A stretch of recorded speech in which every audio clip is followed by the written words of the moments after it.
Okay, this lecture is on the death of expertise in call out culture, asymmetrical information, and then I'm going to, at the end of the lecture, talk about something known as PACED, PACED, which is an acronym.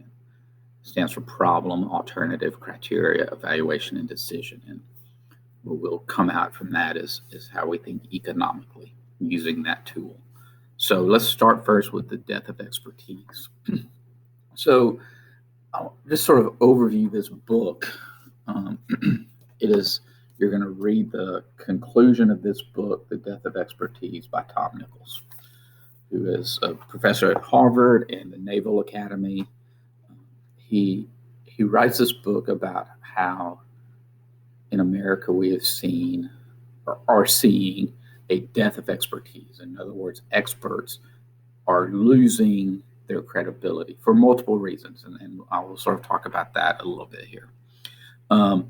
One of the things that he starts talking about at first is the Jimmy Kimmel man on the street interviews, where somebody who works on the Jimmy Kimmel or Jimmy Fallon or whatever, Stephen Colbert, kind of late night comedian staff member, comes up and says, "Hey, where is Nigeria on this map of Africa?" And it's really like a map of South America. And someone points to what would really be Brazil, and that's with Nigeria, and never knowing that they're wrong, or asking them to name the vice president of the United States, and they have no idea. So, those kind of gag bits that we see on late night TV, he brings those up to say, there really is kind of a sadness in how we as Americans kind of revel in our anti-intellectualism, that many Americans revel in being, I don't need to know that. That's okay. I don't need to know who that vice president is, or I don't need to know where Nigeria is. There's a sense of pride that comes with ignorance. And I know, the beginning of the year in civics, we read The Dumbing Down of America, which kind of also expressed the same concept. That, this extends not just to late night TV, but in the 90s, there were people, and most famously, the leader of South Africa at the time was denying AIDS existed, denied completely that HIV and AIDS were connected. And so where it might be funny on late night TV, there are real public health consequences to dumbing down. We see that now. The not wearing a mask, not social distancing, and embracing it as your liberty. Your liberty doesn't trump my public health, right? And so this idea that we kind of have taken pride in things is what Tom Nichols begins his book talking about. He talks about how experts used to be able to sort of say to us, these are the things we need to be doing. And we would have a stream of news, a stream of information that we all sort of drew from. So it was okay. And the expert now is more of a tactician. In other words, a doctor isn't respected. A doctor is seen as a tactician. I cut my hand, I go to a doctor to get stitches. That's it. That's the purpose a doctor serves. I have a heart attack, they repair my heart. But I certainly am not going to listen to public health experts talk about how to have a healthier diet. I'm still going to eat my cheeseburger. And so you sort of see what Tom Nichols is talking about with experts and their decline of privilege over the years. And that ties into the idea of this dreadful elitism that he talks about, that again, kind of going back to the public health and the Jimmy Kimmel bits, Americans are like, you're too elitist. You're an elitist. That's a dirty word now. Well, there are some people who are elite, and they're elite because they have the credentials to do that, to have that. We have this perception that we want education to be egalitarian. We want it to, everyone should go to college. No. Let's be honest. Not everyone should go to college. And as he says in his book, about people going to college, he says, and yet the result has not been a greater respect for knowledge, but the growth of irrational conviction among Americans that everyone is as smart as everyone else.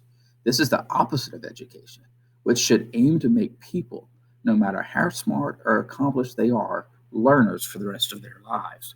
So, what he's saying is that this push to give everyone a college degree is really detrimental to our society. Not all college degrees are created equal, right?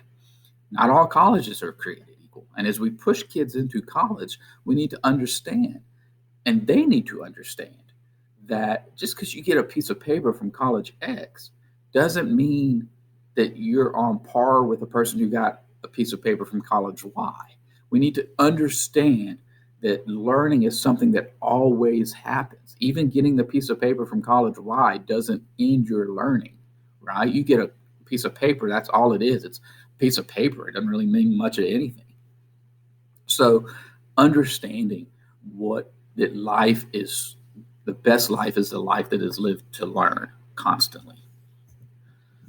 He divides his book into 6 sections, and just to kind of quickly go over the 6 sections, since you're only reading the conclusion, that there is this conflict between lay people and experts that I've alluded to, where lay people think experts are elitist, and lay people don't want to hear the information that experts are laying out.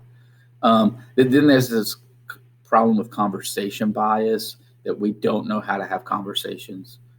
People have lost the ability to engage in thoughtful and meaningful conversation, and that's because of the pitiful state of our education. When everyone feels like they have knowledge, then nobody feels compelled to engage in thoughtful conversation. As he says, too many college graduates have too much self-esteem and too little knowledge. They don't know enough to know what they don't know. And that's the problem. That's the key right there. They don't know enough to know what they don't know. And so many of us suffer from that. The first thing I would tell somebody is that I'm ignorant. I'm constantly learning. I'm constantly trying to improve what I know, right? So that's a key to somebody who is really trying to engage in conversation and engage in thoughtful and informed decision making. The internet is a sticky wicket, and internet social media, that's, there is obviously some good and bad and ugly in that, and I think we can all sort of piece together in our heads what that conversation about the internet and media too. Media, that's been enough conversation about biased media and media that, particularly social media, that capitulates to capitalism and the final dollar signs, and or sensationalism. Let's put on the top of the hour the most violent, heinous, crazy, sensational thing, even if it's really not that. The Dalai Lama talks a lot about this idea that, when you watch the news and you see them reporting all this violence and sensationalism, you need to remember that there are 8 billion people in the world. And we're talking about a pretty small number of people who do these really sensationally bad things. And so, to keep in perspective that media really is sensationalizing a very small sliver of society, which gives it an outsized voice in society. But he also admits, and he is an expert, he's an expert on Cold War and Soviet-U.S. relations. That's his area of expertise. But he also says that experts can be wrong and should be held accountable by the community of experts, but also by lay people. But only when the only way they can be held accountable by lay people is when we have lay people who are willing to be lifelong learners. So your section that you are reading is the conclusion. And in this conclusion, he will talk about how this idea that experts are terrible, which he tries to debunk a little bit. He talks about how expertise and experts and democracy go hand in hand. In a democracy like ours, we have to have experts that we listen to. And he calls them the knowers and the deciders, and he wants to make the distinction. The knowers are people who know policy. Like he knows Cold War policy. And when he was working for a senator back in the early 90s, when the Soviet Union was collapsing, he was truly an expert on the Soviet Union, right? And he was trying to advise his senator he worked for, who was the decider, about certain policies to implement because he had the depth of knowledge to share with an elected official. And we need to understand the difference between the two as lay people. We need to know that there is a difference between knowers and deciders. And so often we hit at the deciders, right? And we give deciders, oh, we got to end the death penalty, deciders end the death penalty. But you're not a knower. You don't know. You don't have this depth of knowledge of an expert. So they're going to listen to you even less, probably. But also, if we begin to have the knowers, the experts, really begin to gain some accountability features and some ways to address the deciders, then we're better off. Which leads into his other point about being a republic. And again, he sort of like says, most people probably don't even know that we live in a republic, but we do. We live in a representative democracy. We have to have representatives that we elect. And there has to be this conversation and relationship with both, right? It's a give and take. And so in a republic, if the lay people are uninformed or misinformed, then a republic cannot exist because the deciders, the elected officials, are going to exploit that lack of knowledge, that misinformation. The deciders will exploit that, and they will use that to maintain their power, and it marginalizes the knowers, right? And so this is kind of where we're up to right now, with where we are in the culture right now, with this pulling apart at the seams of our republic. A misinformed populace is dangerous because deciders have loyalty to their elected position and maintaining that elected position. The other thing that he talks about, and this I think will probably be slightly controversial for some of you, but the idea that I'm as good as you, this idea of equality, we need to debunk that right away, he says. Yes, politically we are equal. My vote is no different than any other person's vote. That our votes are equal. But if we don't come to the realization, and soon, that we are not equal, right? That opinions are not equal. There are some opinions that people put out into the sphere, right? People say, well, a giant laser started the wildfires in California. No, that's your opinion, but that opinion is nowhere near equal to the actual facts of what started the wildfires. And so we in America have been hampered by our commitment to equality and thinking that all opinions are equal. All opinions are not equal. And the sooner we realize that, he says, the better off we'll be. And then how he ends the chapter, is the revolt of the experts. And he talks about, in this unit, he uses as the example medical doctors who did a bit on Jimmy Kimmel, I think, where they stood up against the anti-vaxxers with like a YouTube video that went viral, where they talked about the importance of vaccines and stuff like that. And so he's like, here is the experts trying to reclaim their status as experts to be heard, not just to do a job. And that's kind of how he ends that unit. So that's the kind of the background of that book. You will, like I said, read the conclusion of that book. You will also listen to a podcast and a short little video interview of Dr. Loretta Ross, who is a professor at Smith College. And what she's doing is she's kind of...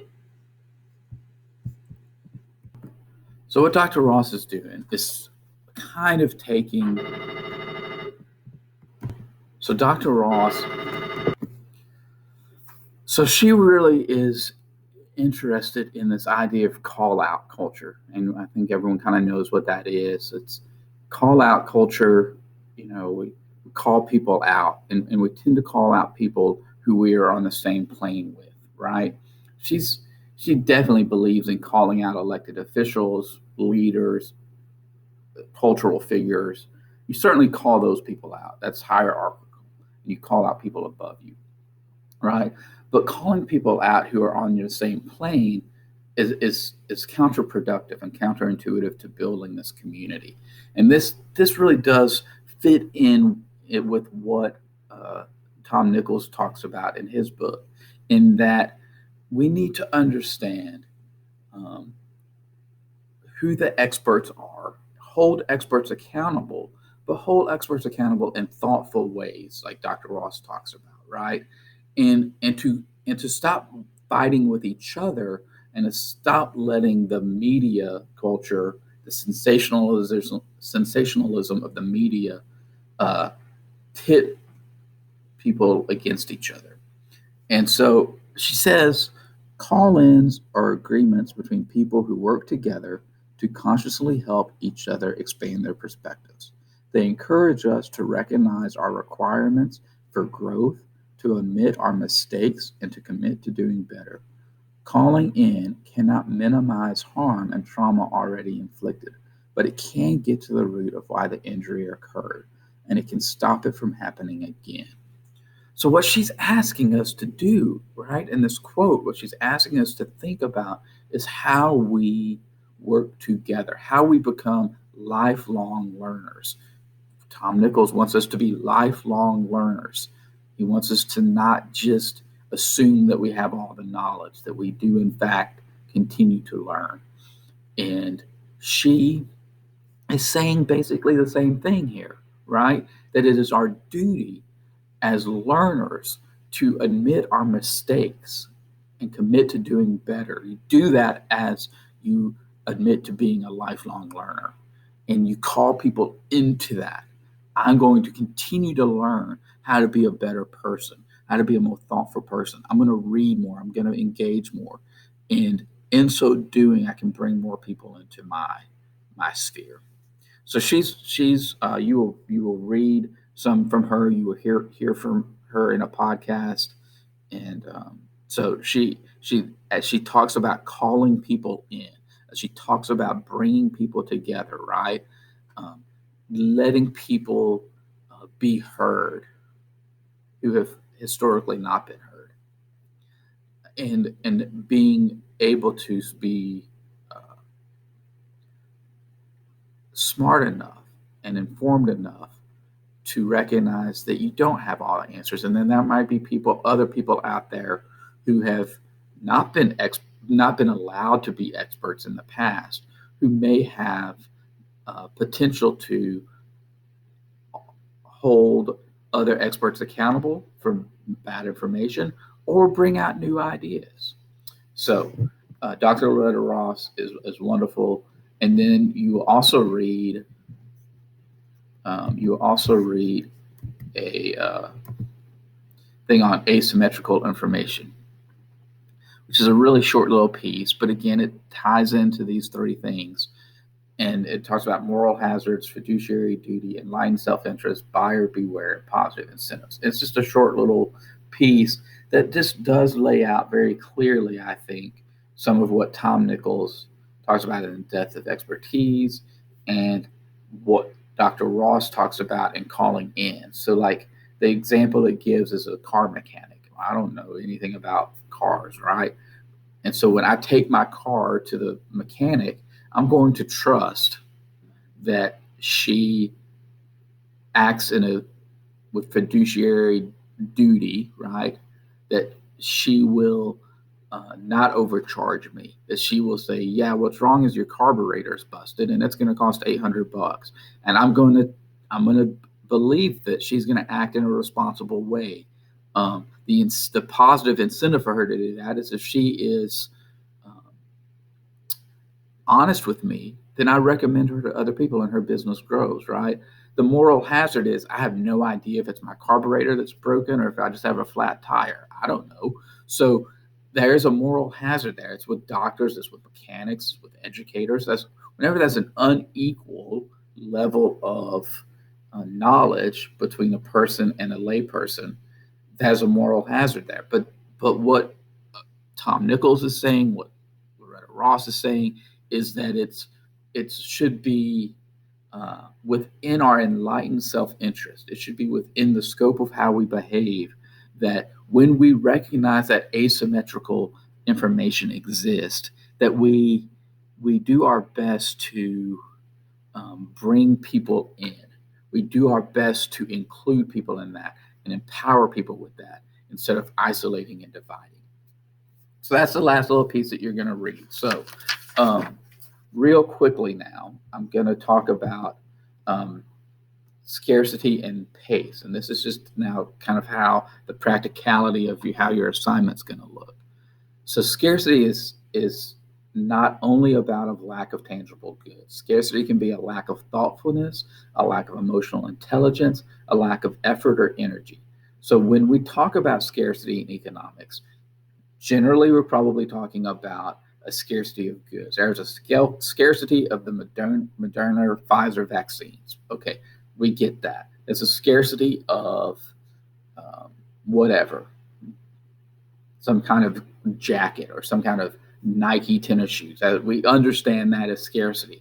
But the push here, the push for us, is that we also think of scarcity in terms of thoughtfulness, a lack of emotional intelligence, a lack of effort and energy. That can be, as a soccer coach, I can see a scarcity of energy on the soccer field, right? The girls aren't bringing that energy. There's a lack of that energy or effort. So I want you to have a broader scope of what scarcity can be. So there are ways we begin to think economically then about scarcity, and one of those has to do with measuring the incentives, then looking at the utility of that incentive, and then kind of balancing the cost and benefits and the trade-offs. And those four things, just kind of, I'm going over this part quickly, are sort of the steps we use in thinking about the decisions that we make. So just real quickly, this is a good chart for that, right? If you study for an hour, you're going to get a D in the government class, but it's only going to cost you an hour with your friends, right? And the more hours you study, the more hours with your friends you miss, but the higher your grade. So you're going to do a cost benefit analysis there, and you're going to be like, well, B plus is good enough in government, right? And that, if you have 6 hours of total time, you're going to have 4 hours with your 4 hours studying and 2 hours with your friends, and you get a B plus in government. So it all works out for you in the end.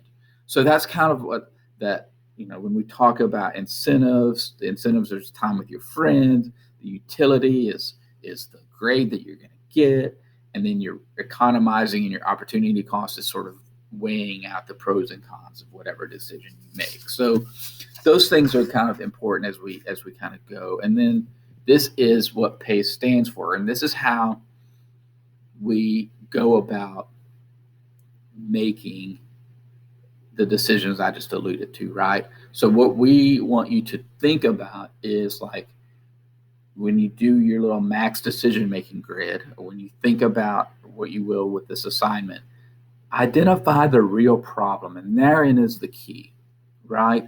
Therein is the going to be the challenge for this assignment. Will you be able to identify the real problem? Will you be able to identify and see the real problem? Will you then be able to, once you've correctly identified the problem, will you be able to list some alternatives for that, and then begin to select what criteria? This is very confusing, for please hear me. The criteria for the alternatives. So alternatives always have conditions, always have consequences, always have tools that are needed to carry out the alternative.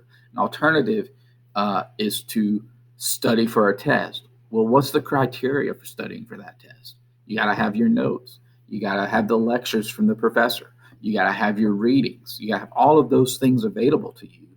Those are the criteria for that alternative. If alternative A is study for a test, What are the things needed to study for the test? I'm going to hang out with my friends. Okay, that's an alternative. What is the criteria for that? Well, you got to have transportation. You got to have money. You got to know where you're going. You got to get your parents' permission. All of those things. So that's the criteria part, right? The alternative and criteria work together, and criteria is different based on what alternative you're using. Then you're going to have some critical reflection, and this is back to the Tom Nichols and Loretta Ross phase, right? This is that critical self-reflection about which alternatives bring people in, which alternatives bring people in, which alternatives are informed by experts, right? Which alternatives are kind of pushing me into a critical self-reflection and helping me. And then the decision happens. If you do PACE, if you do PACE before you do D, if you do that right, the decision kind of makes itself.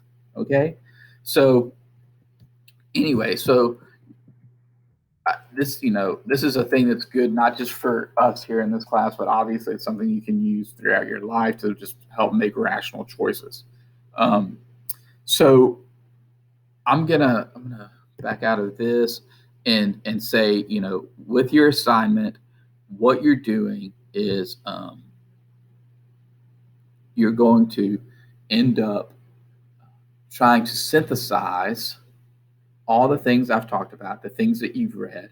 I want you to synthesize those and really kind of work to identify what the larger problem is that these readings, this lecture have kind of led to.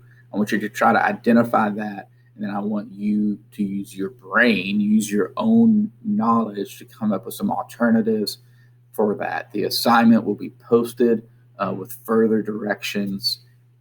If you have questions, as always, please email me and let me know. But again, the assignment is in the folder with more information if you need it. Hope all is going well. Please stay safe and healthy.